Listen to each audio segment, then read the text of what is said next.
Class 7 ভূগোল class. আগের দিন আমরা পড়েছিলাম এশিয়ার উত্তর বাহিনী নদী, আজকে পড়ব এশিয়ার দক্ষিণ বাহিনী নদী বা দক্ষিণ দিকে প্রবাহিত নদী। পাতা নাম্বার 89, 88 পাতার ছবিটার দিকে তোমরা লক্ষ্য রাখবে, আর 89 পাতার তথ্যগুলোর দিকে। সবগুলো আমি একটা একটা করে পড়িয়ে দেবো, ডিসকাস করে দেবো। 7টা নদী পড়ব। উত্তর বাহিনী 3টে নদী পড়েছিলাম, দক্ষিণ বাহিনীতে আমরা 7টা নদীর নাম পড়ব। নদীর নাম পড়ব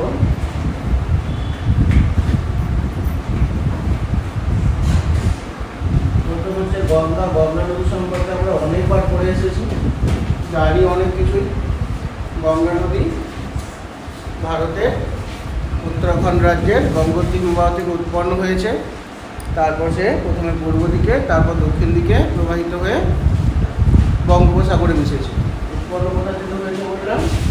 গঙ্গোত্রী হিমবাহ।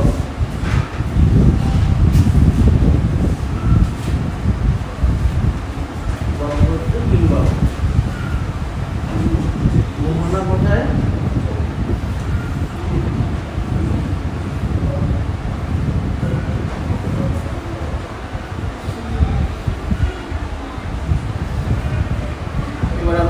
গঙ্গার গোটা কয়েক উপনদীর নাম। কোন কোন নদী আছে যেগুলো গঙ্গার উপনদী? আমরা আগেই পড়ে এসেছি। গঙ্গার সব থেকে উল্লেখযোগ্য উপনদী হলো যমুনা। যমুনা ছাড়া আর কী কী আছে? যমুনা ছাড়া আছে কালিয়া আছে, গণ্ডক আছে, সোন আছে। এগুলো হচ্ছে সব গঙ্গার উপনদী, আগের ক্লাসে আমরা পড়ে এসেছি। বরফগলা জলে পুষ্ট নদীটা, তাই এই নদীতে সারা বছর জল থাকে। আর নদীটা পশ্চিমবঙ্গের ভাগলপুরের কাছে আমাদের মালদা জেলাতে দুটো ভাগে ভাগ হয়ে গেছে। একটা ভাগ বাংলাদেশে ঢুকে গেছে পদ্মা নাম নিয়ে, আর একটা ভাগ ভাগীরথী নাম নিয়ে পশ্চিমবঙ্গের উপর দিয়ে প্রবাহিত হয়েছে। ব্লকটার নাম সম্ভবত ভগবান গোলা বোধহয়। সেখানে ভাগ হয়ে গেছে, দুটো ভাগে ভাগ হয়েছে। একটা ভাগ বাংলাদেশে গেছে পদ্মা নাম নিয়ে, আর একটা ভাগ যমুনা নাম নিয়ে পশ্চিমবঙ্গের উপর দিয়ে প্রবাহিত হয়েছে। দুটো শাখায় শেষ পর্যন্ত বঙ্গোপসাগরে গিয়ে মিশেছে।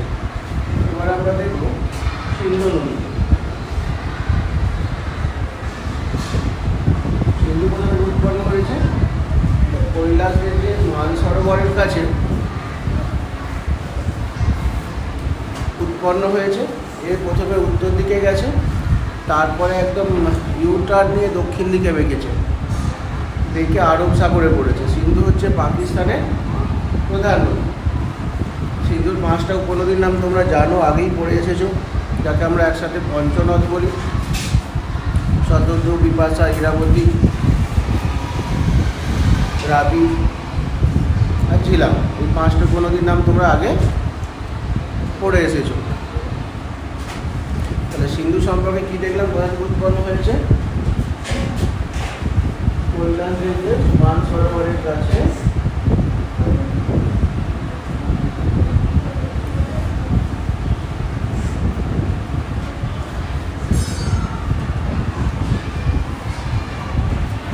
হিমবাহ পড়েছে। কোথায়? আরব সাগরে মিশেছে, যেটা পাকিস্তানের প্রধান নদী। উপনদীর নাম বললাম, 5টা উপনদীর নাম। এখন কোনো সমস্যা নেই তোমাদের বুঝতে। এবার আমরা দেখব ব্রহ্মপুত্র।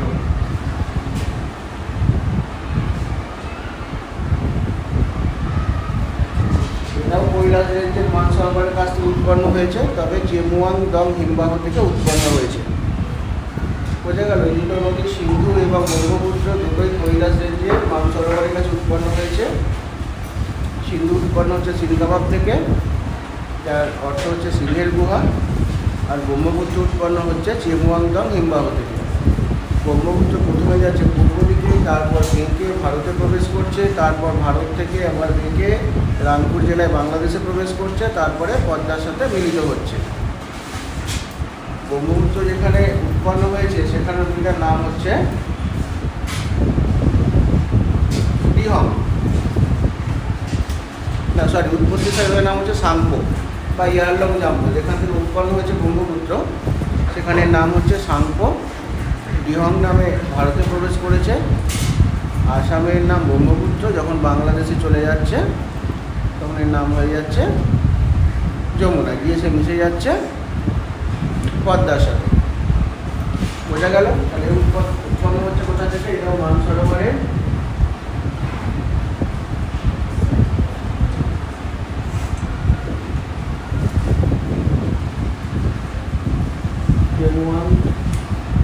হিমবাহ থেকে উৎপন্ন হচ্ছে, গিয়ে মিশছে বঙ্গোপসাগরে।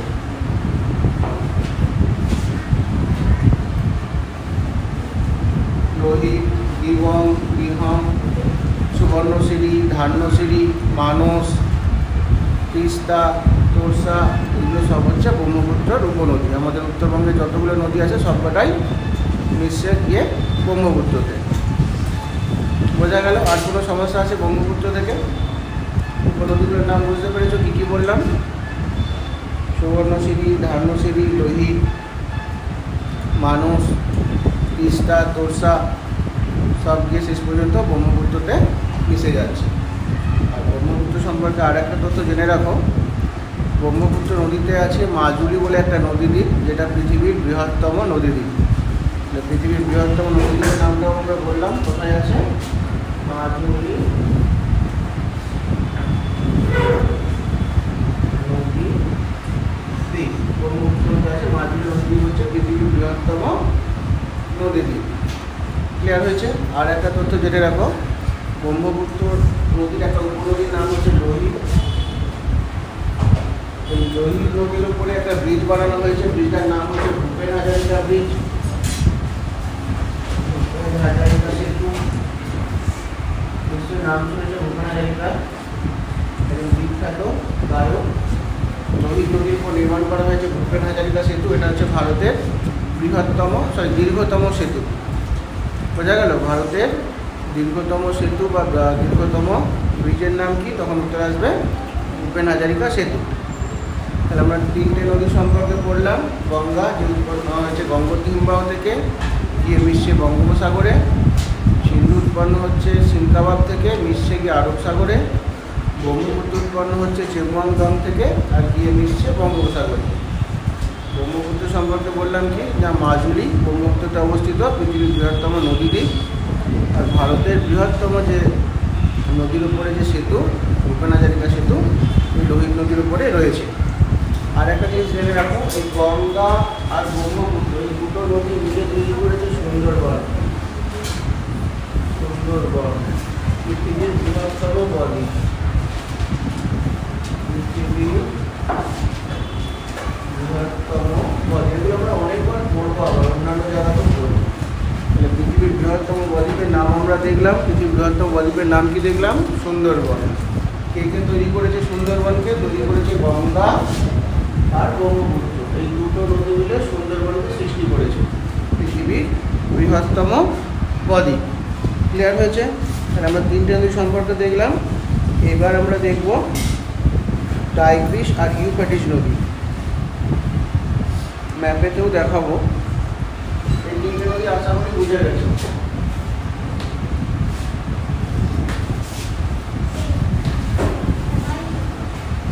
হয়নি? লিখছো কি তো?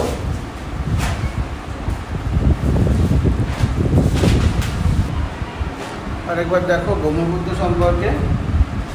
উৎপন্ন হয়েছে চেমুয়াংদং হিমবাহ থেকে, কোথায় গিয়ে মিশেছে? বঙ্গোপসাগরে।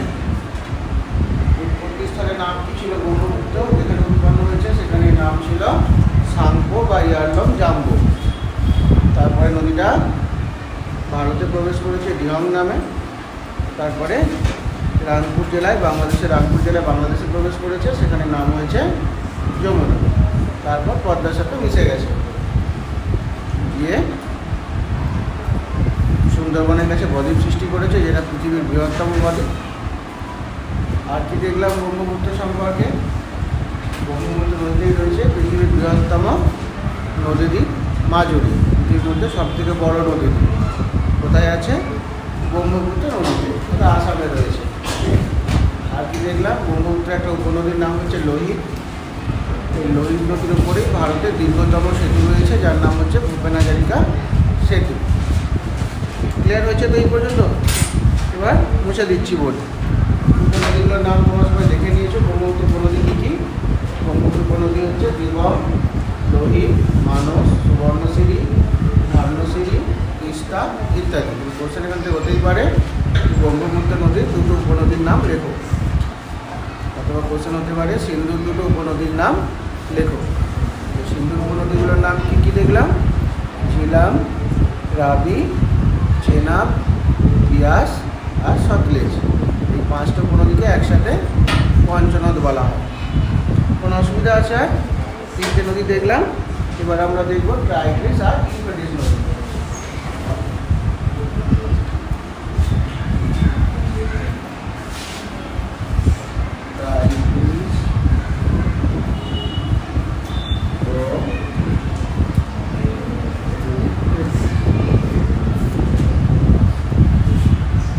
দুটো নদীর নাম একসঙ্গে বুঝতে পারছো, একটার নাম হচ্ছে টাইগ্রিস আর একটার নাম হচ্ছে ইউফ্রেটিস। এই দুটো নদী উৎপন্ন হয়েছে আর্মেনীয় মালভূমি থেকে, গিয়ে মিশছে কোথায়? পারস্য উপসাগরে। কোথায় মিশছে? পারস্য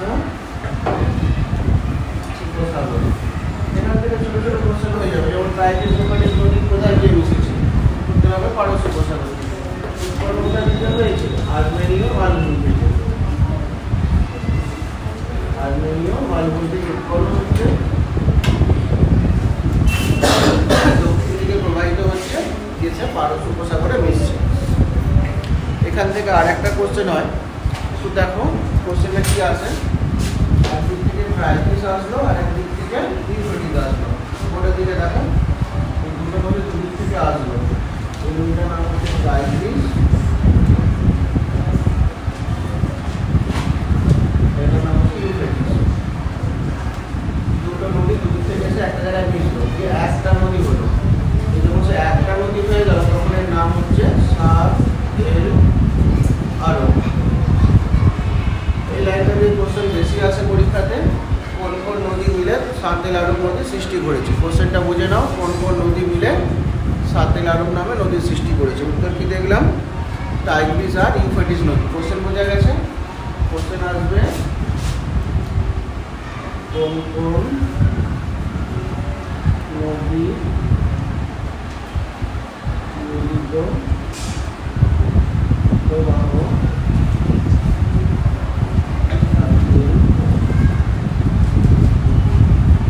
আরব নামে পরিচিত। এই প্রশ্নের উত্তর আমরা কি লিখবো? কোন কোন নদীর মিলিত প্রবাহ সাত-এর-আরব? কি আসবে? টাইগ্রিস ও ইউফ্রেটিস নদী। টাইগ্রিস আসবে একদিক থেকে, ইউফ্রেটিস আসবে একদিক থেকে, এখানে মিশে গেছে দুটো নদী, এই নদীটার নাম হয়ে গেছে সাত-এর-আরব।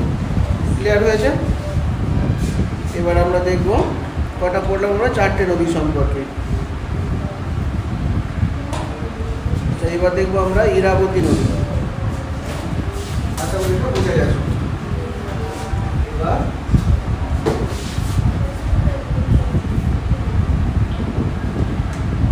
ইরাবতী নদী উৎপন্ন হচ্ছে কোথা থেকে? ইরাবতী উৎপন্ন হচ্ছে ইউনান মালভূমি থেকে, আর মিশছে কোথায়? মার্তামান উপসাগরে। ইউনান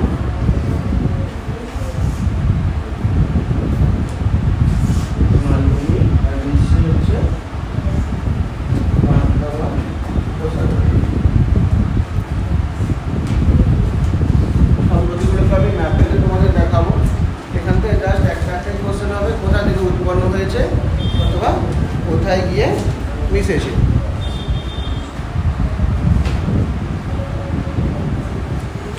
দেখো মেনাম নদী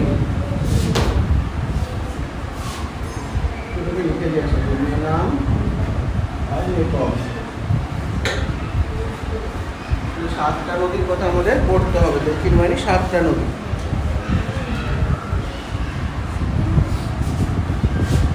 মেনাম উৎপন্ন হচ্ছে সারমার থেকে,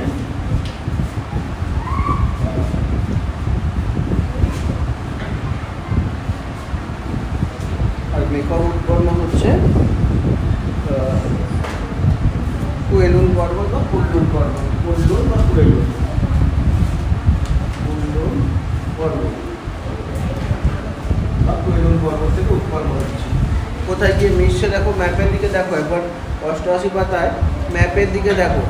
বঙ্গোপসাগরের পাশে যেটা আছে দেখো থাইল্যান্ড উপসাগর, ওই জায়গাটা দেখো ওখানে নদীগুলোর নাম পেয়ে যাবে। 88 পাতায় উপরের দিকে যে ম্যাপটা আছে ওইখানে পাবে।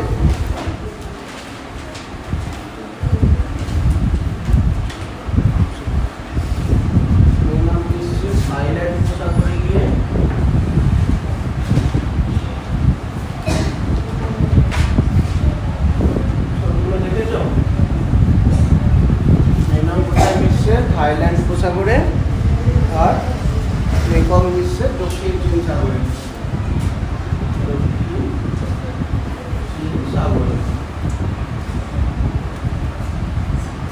ম্যাপের দিকটা দেখো একবার, ভারত যেখানটা আছে আমাদের দেশ, ওই যে ম্যাপটা আছে তার নিচের দিকটা দেখো, ওর পাশে দেখো বঙ্গোপসাগর চেনো তোমরা, একটুখানি ডান দিকে যাও দেখো দক্ষিণ চীন সাগর দেখতে পাবে, তার নিচেটায় এসো দেখো থাইল্যান্ড উপসাগর দেখতে পাবে। ওইখানে দেখো লেখা আছে মেকং আর মেনাম।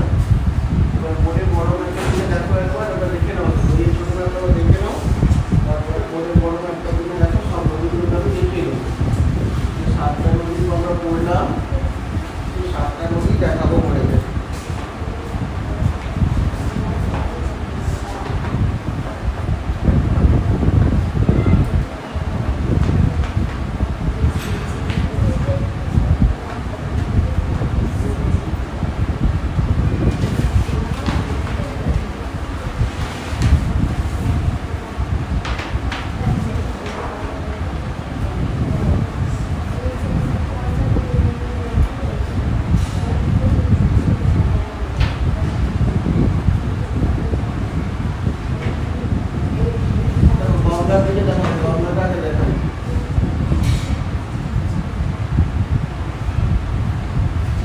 গঙ্গা নদী,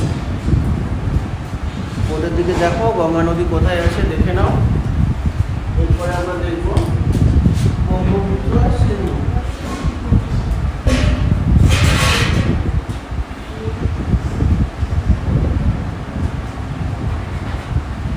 ব্রহ্মপুত্রটা দিকে দেখো,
তারপরে আমরা কি করেছি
একবার দেখো, প্রত্যেকটা নদী তোমাদের আমি বোর্ডে দেখিয়ে দিলাম।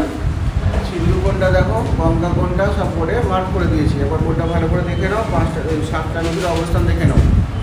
একদম সহজ সহজ জিনিস, সহজে বুঝতে পেরে যাবে, একটুও কঠিন নয়। সব বোঝা গেছে তো নদীগুলো সব কটাই, কোনো অসুবিধা নেই তো? কোথাও কোনো অসুবিধা থাকলে বলো, যদি বুঝতে না পারো নদীগুলোর লোকেশান তাহলে বলো যে বুঝতে পারিনি, একবার দেখে নাও। দুটো নদী একসঙ্গে আছে, টাইগ্রিস আর ইউফ্রেটিস, মিশছে কোথায় গিয়ে? পারস্য উপসাগরে গিয়ে। এটা দেখো সিন্ধু নদী উৎপন্ন হয়েছে মানসরোবরের কাছে গিয়ে মিশছে আরব সাগরে। এটা দেখো গঙ্গা উৎপন্ন হয়েছে গঙ্গোত্রী থেকে প্রবাহিত হয়ে বঙ্গোপসাগরে মিশছে, এটা হচ্ছে ব্রহ্মপুত্র। আর এটা উৎপন্ন হচ্ছে সরোবরের কাছে এবং মিশছে বঙ্গোপসাগরে। তারপর দেখো ইরাবতী মিশছে কি তোমার বার্ধমান উপসাগরে, এনাম মিশছে থাইল্যান্ড উপসাগরে, আর বেগম মিশছে দক্ষিণ চীন সাগরে। এই পর্যন্তই হলো আমাদের দক্ষিণ বাহিনী 7টা নদী। আজকে আমরা পড়লাম 89 পাতার যে আছে এশিয়ার দক্ষিণ দিকে প্রবাহিত নদীগুলোর নাম, তাদের উৎস, তাদের মোহনা এবং তাদের সম্পর্কে বিশেষ কিছু বৈশিষ্ট্য। এবার তোমাদের যদি কিছু জানার থাকে বা কিছু প্রশ্ন করার থাকে আমাকে বলো, কোনো অসুবিধা নেই। কারণ কিছু জিজ্ঞাসা করার আছে, কিছু জানার আছে, আর নাহলে শেষ করবো ক্লাসটা এখানে। ঠিক আছে, শেষ করলাম।